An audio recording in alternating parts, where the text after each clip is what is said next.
Увогуле здарылася гэта так. 8 гадоў таму таварыства беларускай мовы абвясціла конкурс, што можна рабіць па-беларуску. І я цалкам у жарт прапанавала кахаць па-беларуску. І вось Олег Трусаў, старшыня таварыства, так узрадаваўся, і яны прысвяцілі месяц таму, каб кахаць па-беларуску. Толькі ведаеце, што значкі такія: размаўляй са мной па-беларуску, толькі што не выпусцілі кахай мяне па-беларуску, як дзяўчыны такімі хадзілі. Але мне было гадоў 17-18, і журналісты мяне пачалі проста мучыць пытаннямі, а чым, уласна кажучы, каханне па-беларуску адрозніваецца ад кахання па-французску, па-ангельску і гэтак далей. І я была вымушаная нешта прыдумляць, выкручвацца з гэтага, і казала папросту, што кахаць па-беларуску гэта згатаваць любаму хлопцу на сняданак дранікі. Гэта ўжо такі сур'ёзны варыянт, садамазахічны, мазахістычны, хутчэй, падараваць каханай дзяўчыне сукенку айчыннай вытворчасці. І, канешне ж, кахаць па-беларуску гэта прызнавацца ў каханні вершамі беларускіх паэтаў. Чым жа, уласна кажучы, адрозніваецца каханне беларускае? Як на мяне, то яно больш далікатнае ў нечым, а ў нечым больш нерашучае, у нечым больш пяшчотнае, больш добрае, а разам з тым такое ахоўнае і не тое, каб абыякавае, а хутчэй тыя, хто беларусы кахаюць, яны вельмі асланяюць сваё пачуццё. У расійскамоўнай культуры, у расійскай, ёсць такое выказванне: любоў, морковь. Это знакова штосьці. Это жарт сапраўднай беларускай прыроды. Любовь, морковь. І мы пачалі вырашаць, што ж можа быць адпаведнікам беларускім. Думалі, калі ідэнтыфікацыйна морква па-руску гэта такі трошкі, можа, для беларускага нацыяналіста варожы прадукт кахання, то дранік гэта тое, што ёсць самым беларускім прадуктам, страваю. І нарадзіўся такі вобраз кахання дранік.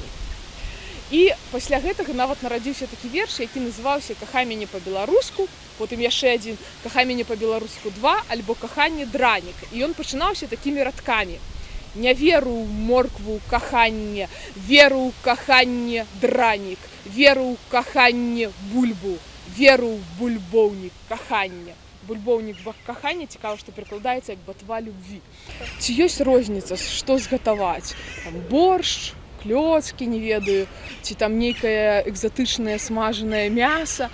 Натуральна, што калі гэта зроблена з любоўю, няма асаблівай розніцы, але з іншага боку, мы, як людзі, якія знаходзяцца ў сітуацыі пэўных праблемаў з самаідэнтыфікацыю, з бракам беларускасці ў грамадстве, то гэта заўсёды прыемна.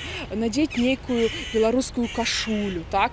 Але каб яна яшчэ і абцягвала, і з нейкім выразам была, і зрабіць нейкія дранікі, і падаць іх на нейкім адмысловым талежыку. І гэта вельмі сімпатычна і прыязна, і думаю, няхай гэты элемент будзе ў кожнай сям'і, у кожных дачыненнях. Няхай для моладзі гэта будзе нават у нечым экзатычна, але ж гэта сваё. І калі сваё экзатычна, гэта трошкі дзіўна, але разам з тым гэта набліжае да беларускасці. Натуральна, што эротыка такая рэч, якую нельга дзяліць катэгарыяльна на нацыянальнасці, але я заўсёды сцвярджала і буду сцвярджаць, што беларускасць гэта надзвычай эратычна. У той жа мове мілагучнасць, спеўнасць, такая закалыхвальнасць, у тых жа стасунках гэта большая далікатнасць, большая нерашучасць, а нерашучасць бывае надзвычай эратычна. У прынцыпе, магчыма, я не ёсць самым вялікім аматарам нерашучасці беларускіх мужчынаў, але яна мяне замілоўвае.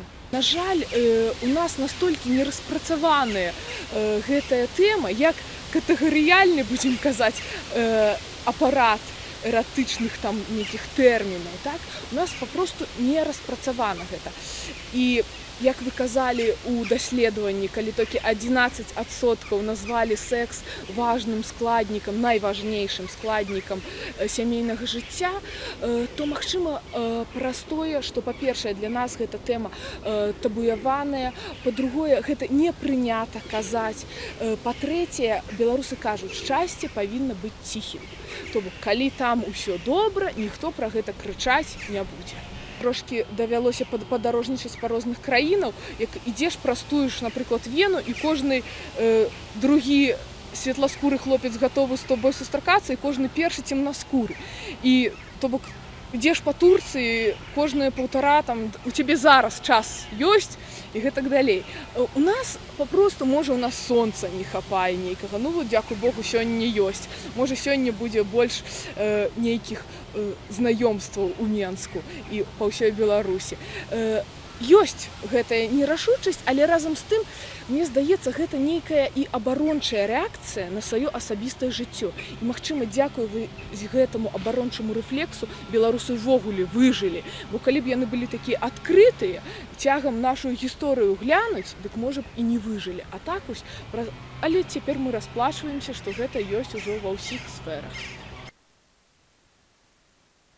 Сны вясны. Пах кавы ласкавы казыча ў носе. Ну вось пачалося, у лёсе сплялося. Я ведаю зыноўку мне матчыну мову, ды зойме на золку ад радасці злову другое паловы. Hello вы, і кружыць галовы, і ёсць тут прычына, і дзякуй багам. Мужчына, вы мяне пацалуеце, га? Дазвольце з вамі слухаць цішыню. Дазвольце разам быць у светлым суме, бо за абодвух ваша думка ў думе, у будзённасці, ў метусіні, у тлуме. Я мроем цёплых зянічак не зманю. Дазвольце з вамі слухаць цішыню. Дазвольце з вамі дыхаць вышынёй, дазвольце ёю сяніце трызніць ёю. Крыштальным сподзевам і казачнай парою, вішанёвай узыходнай вышынёю. Слоў трапяткіх няўпэўненасць са мной. Дазвольце з вамі дыхаць вышынёй.